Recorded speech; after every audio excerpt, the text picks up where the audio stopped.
saya akan mempresentasikan pengembangan instrumen tes hasil belajar matematika.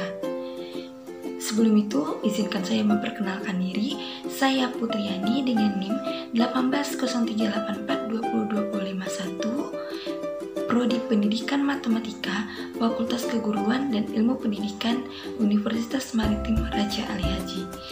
Di sini saya akan menjelaskan pengembangan instrumen tes hasil belajar matematika pada mata kuliah evaluasi pembelajaran dengan dosen pengampu Ibu Asisten Profesor Dr. Nur Izzati SPDM SI.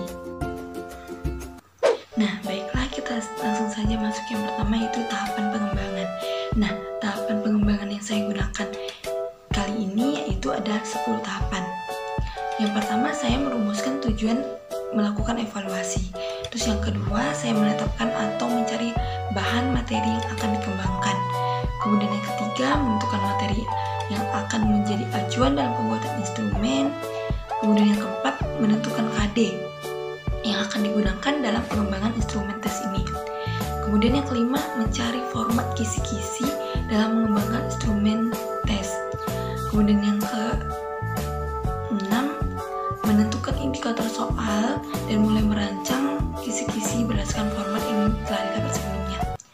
Kemudian yang ketujuh itu saya mulai merancang soal serta menelaah soal-soal dan melakukan perbaikan pada soal-soal tersebut. Yang kedelapan, menyebarkan instrumen atau soal untuk mendapatkan data yang akan menjadi acuan atau patokan yang menjadi gambaran terhadap data hasil evaluasi. Kemudian yang kesembilan itu, setelah mendapatkan feedback dari penyebaran instrumen atau soal-soal tersebut, maka dapat dikumpulkan datanya secara manual dan juga pada Excel. Nah, yang ke-10 barulah kita mulai melakukan pengujian. Nah, kemudian ada tujuan. Berdasarkan pada tahapan pengembangan yang pertama tadi, kita telah merumuskan tujuan melakukan evaluasi. Nah, adapun tujuan pembuatan evaluasi pembelajaran ini yaitu yang pertama, mampu membuat perencanaan evaluasi pembelajaran siswa. Kemudian yang kedua, mampu mengolah data hasil evaluasi pembelajaran. Kemudian yang ketiga, mampu membuat analisis dan hasil evaluasi pembelajaran. Dan yang keempat, mampu menguji instrumen yang telah dibuat, baik itu validitas, reliabilitas, kesukaran, dan juga daya beda. Kemudian saya akan memperlihatkan kisi-kisi soal.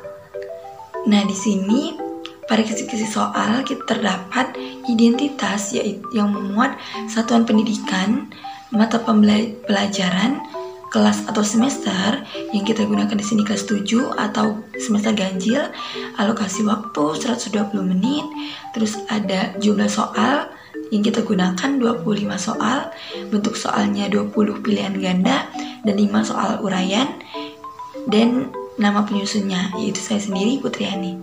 Kemudian kita mulai dengan kompetisi inti. Di sini terdapat 4 kompetisi inti. Yang pertama, KI1-nya menghayati dan menghargai ajaran agama yang dianut. Yang kedua, menghargai dan menghayati perilaku jujur, disiplin, tanggung jawab, gotong royong, santun, percaya diri dalam berinteraksi secara efektif dengan lingkungan. Terus yang ketiga, KI3-nya memahami pengetahuan faktual, konseptual, dan prosedural berdasarkan tahunya tentang ilmu pengetahuan, teknologi, seni, budaya terkait fenomena dan kehidupan sehari-hari. Kemudian KI4 mencoba mengolah dan menyajikan dalam ranah konten, menggunakan dan merangkai, memotivasi dan membuat. Dan ranah abstrak, menulis, membaca, menggambar dan mengarang sesuai dengan yang dipelajari di sekolah dan sumber dalam sudut pandang atau teori. Nah, kemudian pada kisi-kisi soal ini terdapat kompetisi dasar, indikator soal, materi pembelajaran, bentuk soal, nomor soal, dan banyak soal yang diperoleh. Nah, di sini pada KD-nya kita menggunakan 3 KD. Yang pertama itu menyelesaikan masalah yang berkaitan dengan operasi hitung, bilangan bulat, dan pecahan.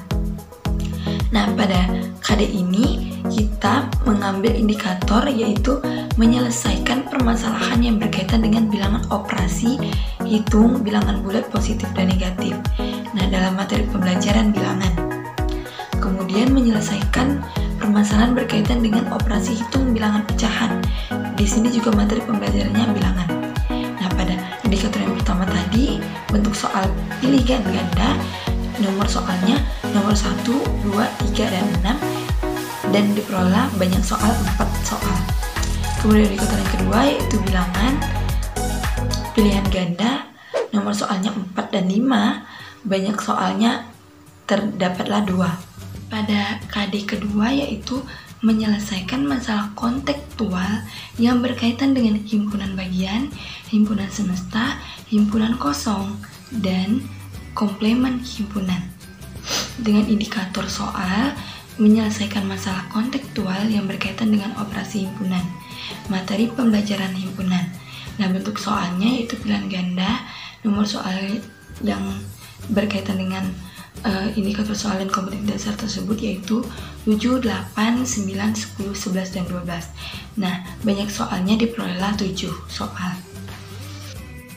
Yang KD terakhir atau KD yang ketiga yaitu melakukan operasi pada bentuk aljabar, penjumlahan, pengurangan, perkalian, pembagian.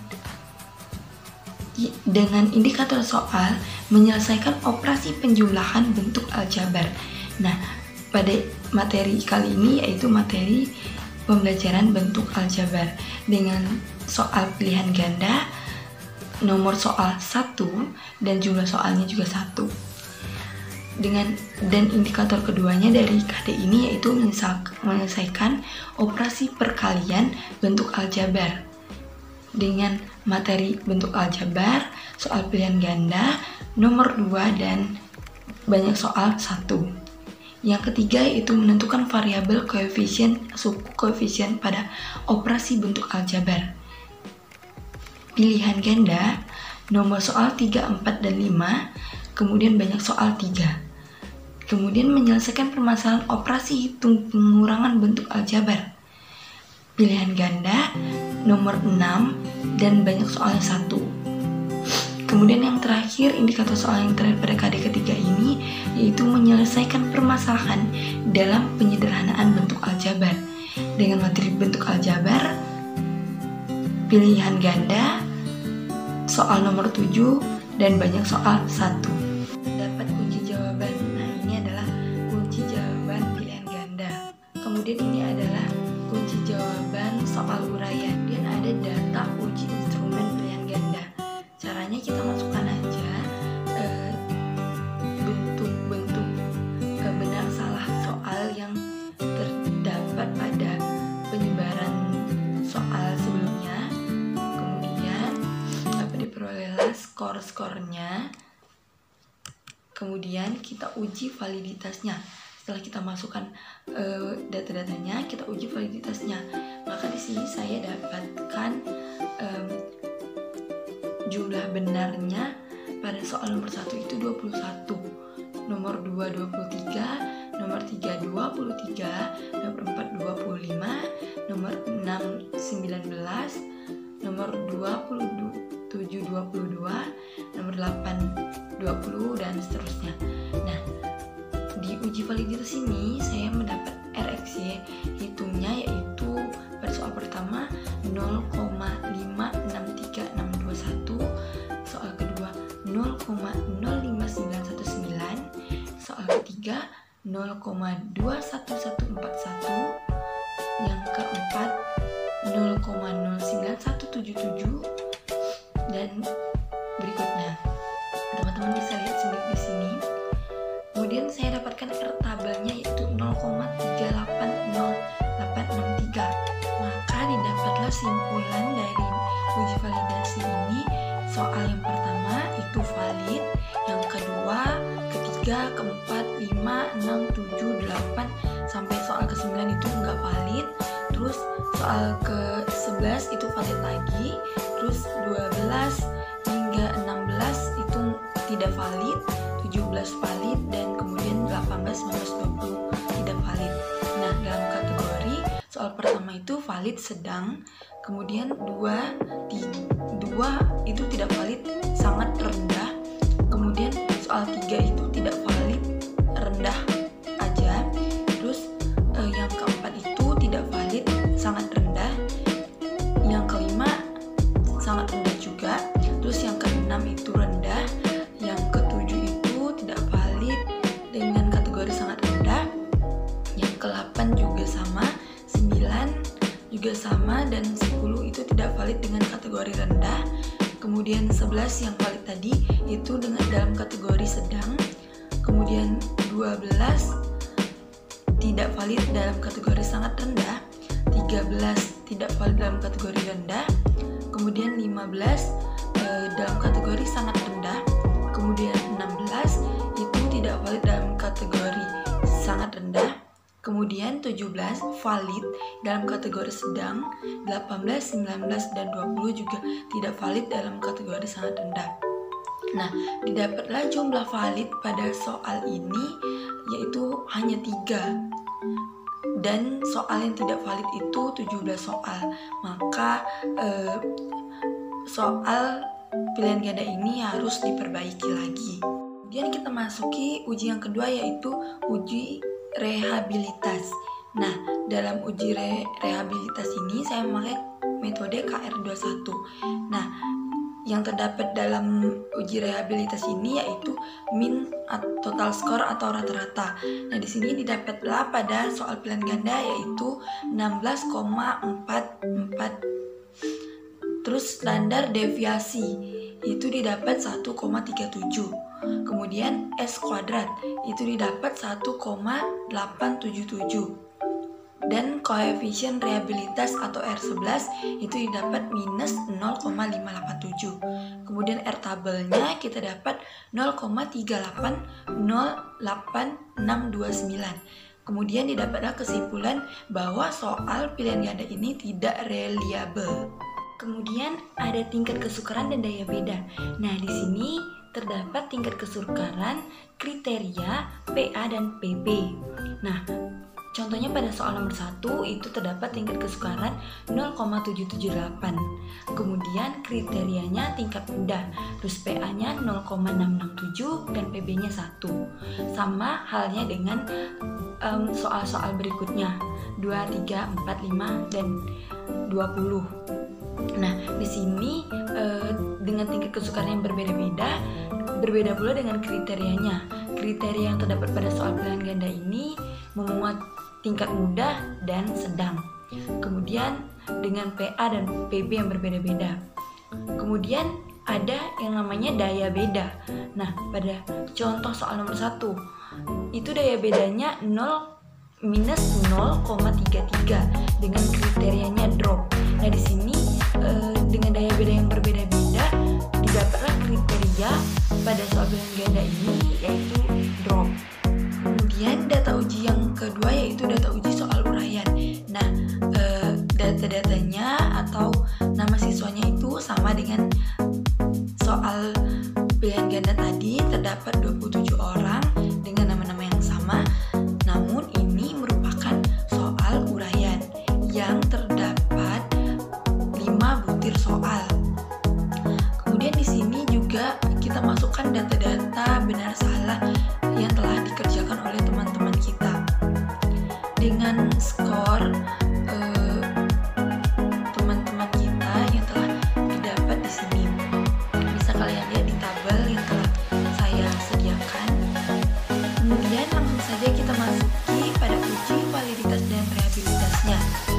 Nah, pada uji validitas ini RXY hitungnya itu pada soal pertama dengan skor benar soal 124